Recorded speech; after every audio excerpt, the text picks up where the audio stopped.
Hello, it's Bridget here. I'm on the north shore of Hawaii. Just walked down from my condo and this is our little beach.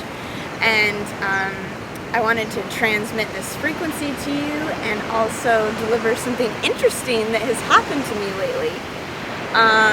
About a week ago, a bunch of people sent me this article that was posted on the UK's Daily Mail, which is a pretty big UK newspaper. When I lived in London, I think everyone on the tube is like reading it every day. I think it's a free newspaper. And this article was published with me as well as my friend Aluna, huge, saying like girls who had sex with aliens or something like that.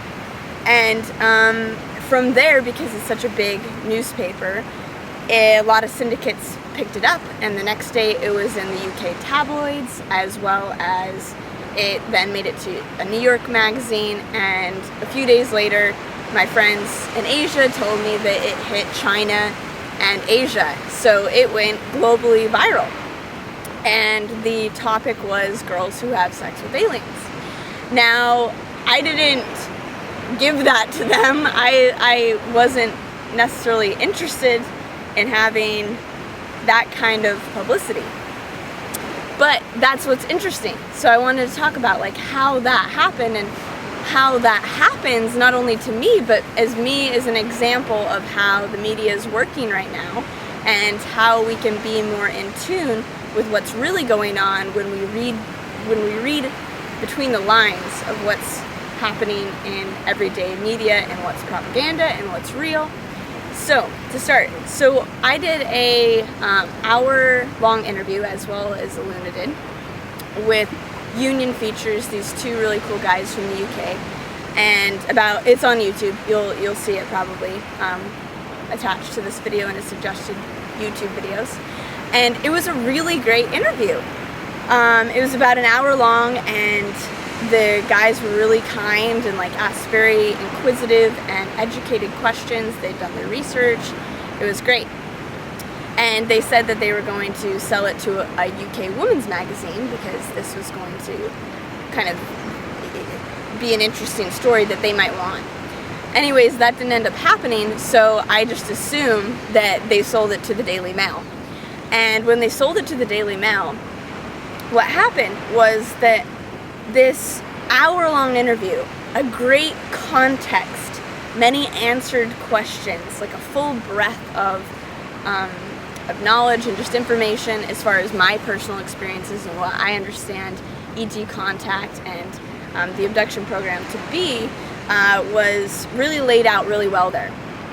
And so what happened when it went to the Daily Mail is they took like 30 seconds of an hour that was the most,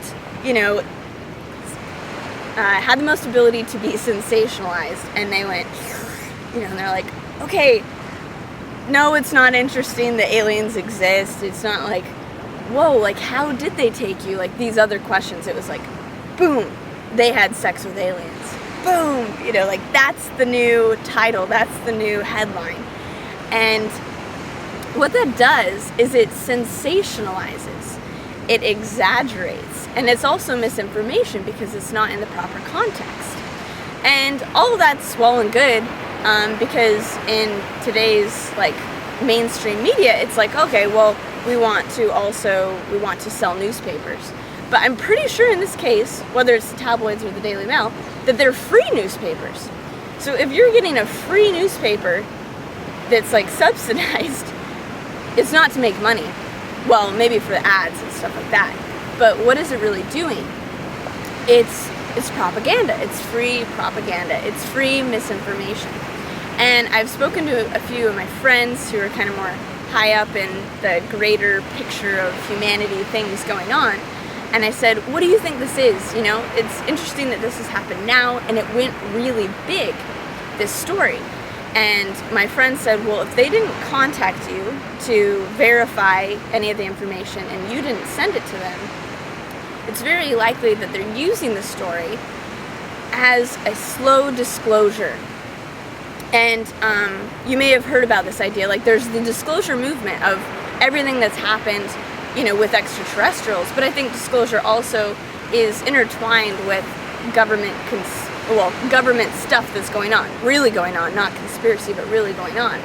And so disclosure is all the stuff that's been hidden from us, all the stuff that's deep within our subconscious collective that needs to come out and be disclosed. So that's ET stuff, that's government stuff, and our participation in it in the mix.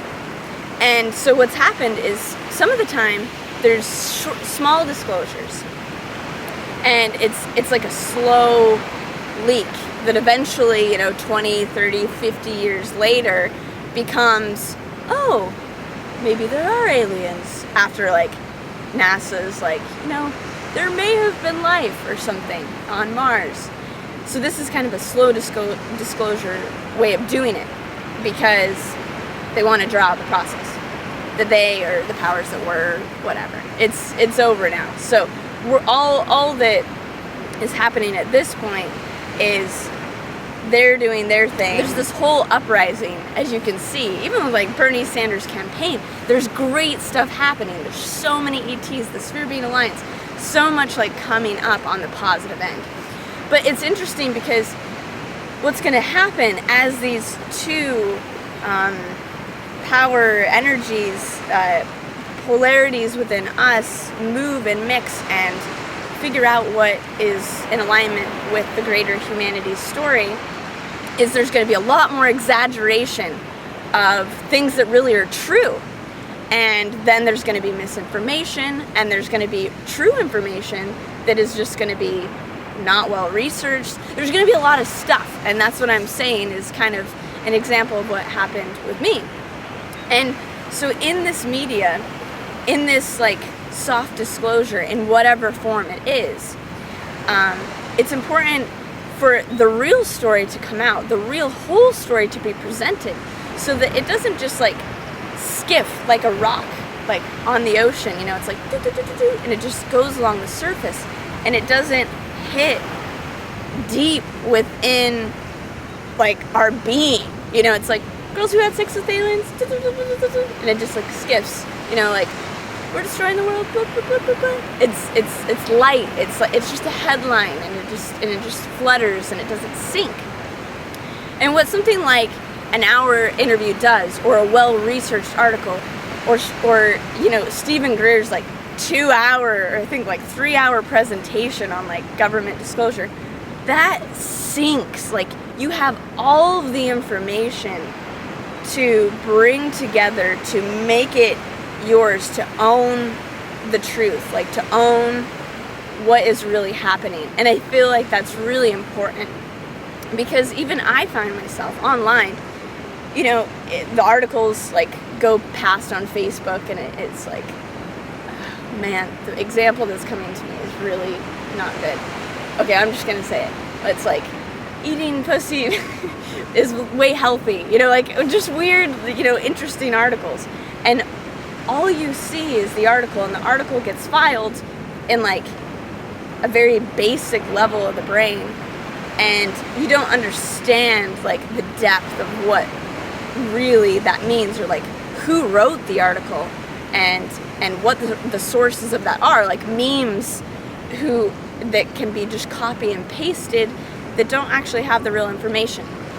So it's really good to just look at sources, to really read through things, and then also find other sources to verify if that source, like if it's a valid story, or if it's a valid thing that's even possible. So really like doing your research, doing due diligence on a kind of matter-of-fact scientific level, as well as the most important thing is using our intuition.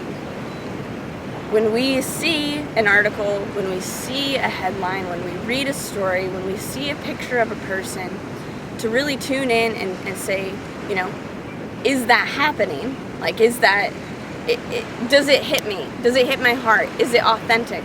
And if the answer is yes, say maybe someone in the UK newspaper saw my picture and saw the article, and they went, oh, like, she might be authentic. Well, then the next step is to like read through, and then if it doesn't sound like it's in accordance with the energy, to then go find other sources to make the energy of the person, energy of the article, energy of the story align with the real story behind it that you might need to go dig and find. Does that make sense? So there's a lot to it, and it's kind of fun, you know? You can think of it as like investigative work instead of saying, oh, it's propaganda and everyone's trying to like hide the truth, and in this case, hide it in plain sight. That's another thing that happens, is that these really sensationalized articles, it can be truth, but it's so sensationalized and so exaggerated that then you're just like, okay, that's just stupid, you know? So you just kind of blow it off. And that's the slow disclosure that I was talking about. Instead of delivering it as dudes. You know, there are aliens, dudes. We have been covering it up. You have been in contact with them. There's a shit ton going on. You know, like, that's gonna be a quicker disclosure because it's gonna hit you deeper in yourselves. It's gonna awaken all of the genetics in us that know that it's true, and then the world changes. Then movements happen. Free energy is allowed to rise up. All these, the economy changes when it hits a level of depth within our beings energetically, because there's an alignment of the story, person, all those things are in alignment.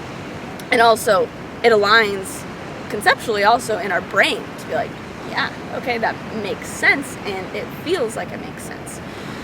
So there's a lot happening, and let's see, and the thing is too that's interesting, I'm just sharing all this stuff, and I hope that this has some relevancy to you. I know it does to me, it does to everyone, because there's so much tweet and overstimulation that sometimes we need to just stop and breathe and chill out and figure things out, figure out what resonates, meditate, take a few days, you know. And so what happened with the article, which was interesting, talks about breathing, chilling out, is that after this article came out, I got about 20 interview opportunities with credible TV shows, reality TV shows, you know, other publications. Like a lot came through, and I want to make sure to move forward with a lot of integrity and also a lot of clarity with the people that I'm going to share this with, like share the story with. And I always have been really diligent about having it be really authentic people interview me, but this story just happened to get sold to people that sensationalized it, and a lot of misinformation in the article. When you go read it, if you've followed me for a while, you'll know, because you'll be like, that's not happen, and it's not called hybrid baby community, it's called hybrid children community. You know, like, did you even check the website? But the interesting thing is that these people sent me interview requests. I'm like, oh, that's awesome, that's cool. Like, this has the ability now, and me speaking about it, not just people extracting the information that they want to present, but it has the ability for me to talk to a lot of people about it, people that don't know about it. And where I'm at right now with it is I want even more information. I know that there's more things about the program that I don't really understand. Like, I was blank slated. I'm remembering a lot, but there's still a lot I don't remember. And I think the stuff that I don't remember is pretty hairy. It's pretty gnarly. And I want more of that. And it might be more intertwined with the government than I thought.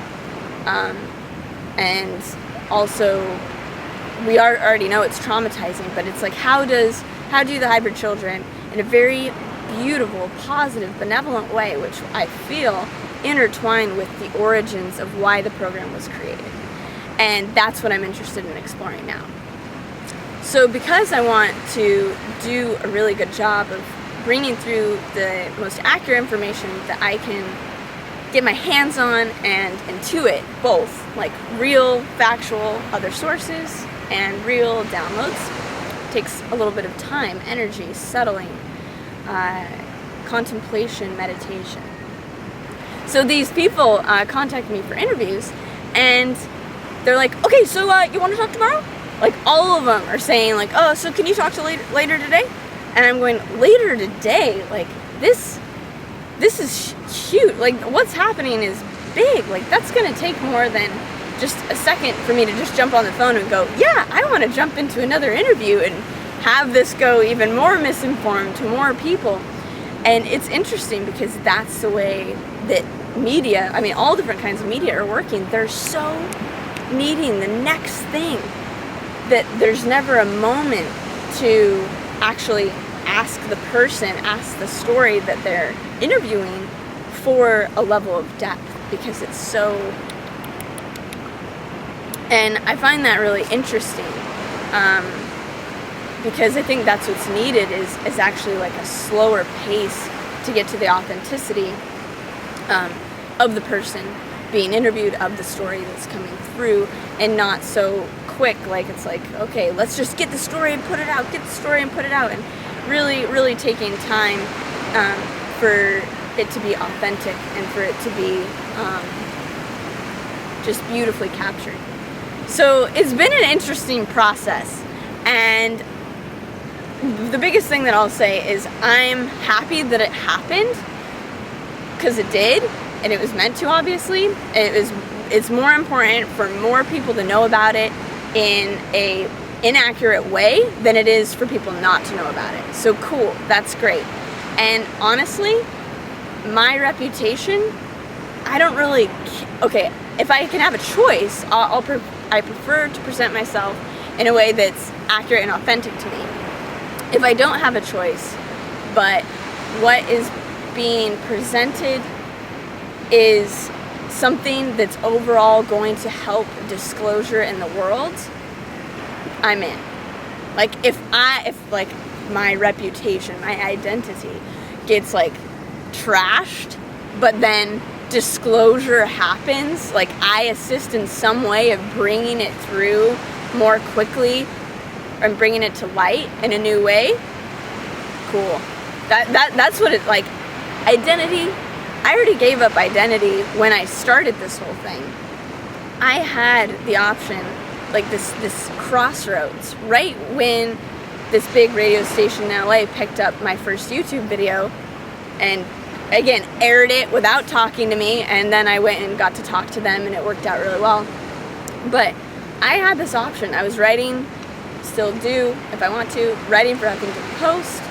You know, I was in the same kind of like inner circle of people that now have shows on Oprah, and it could have gone that way. It was very clear that I could either go down this road of like spiritual celebrity or whatever, writer, or I could go down this road of ET disclosure, abduction, like full vulnerability and like eradication of any kind of identity need for something to be a certain way.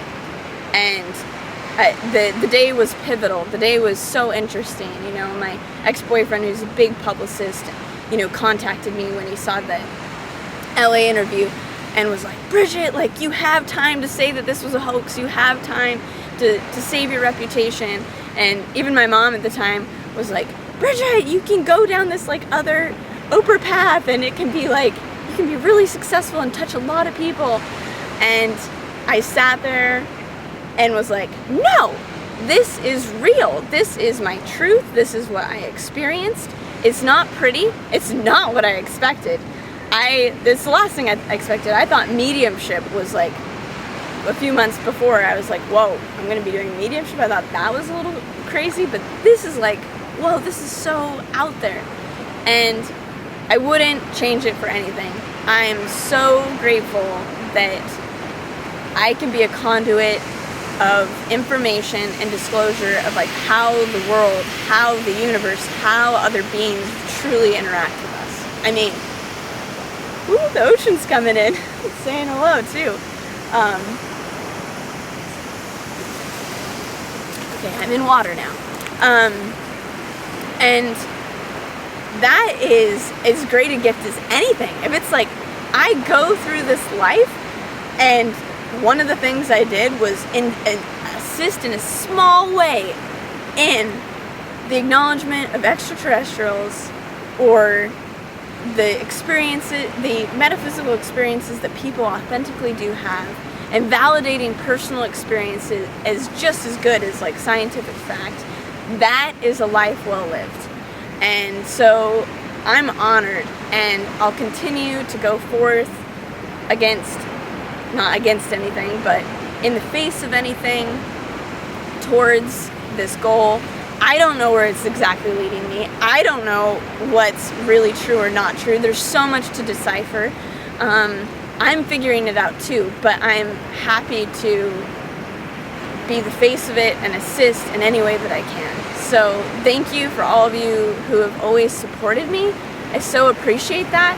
Like, a lot of people ask, how can you do it? Does, all these people think you're crazy or whatever. They don't. You don't. I know you're watching this and you don't think that I am. And from the beginning, I've had such strong support that there's such a force field of truth and love behind it that I never feel battered down. I feel energized with no matter what comes up. So I really appreciate that, because the supporters is what makes me able to like stand on a foundation that's solid, and that's you guys. And with that being said too, I'm actually going to do a video on my personal YouTube, the link's right here when the video gets up, about leadership and following, and how it's important for us to be both. I'm not just the spokesperson. We're all spokespeople, and we're also followers and supporters. And I want to start getting that balanced out as well. So click on that and go watch that. So with all that being said, I love you. Thank you. Continue to share your truth. Continue to share with other people what you feel is valid and authentic. Because it's really now, when I was in advertising, it was like, the stat back then was 80% of people believe other people for things to be like a good product or true. So right now, more than ever, whatever you say and hold as your truth will be the truth over what big publications say. Personal experience wins. So go for it. And I love you.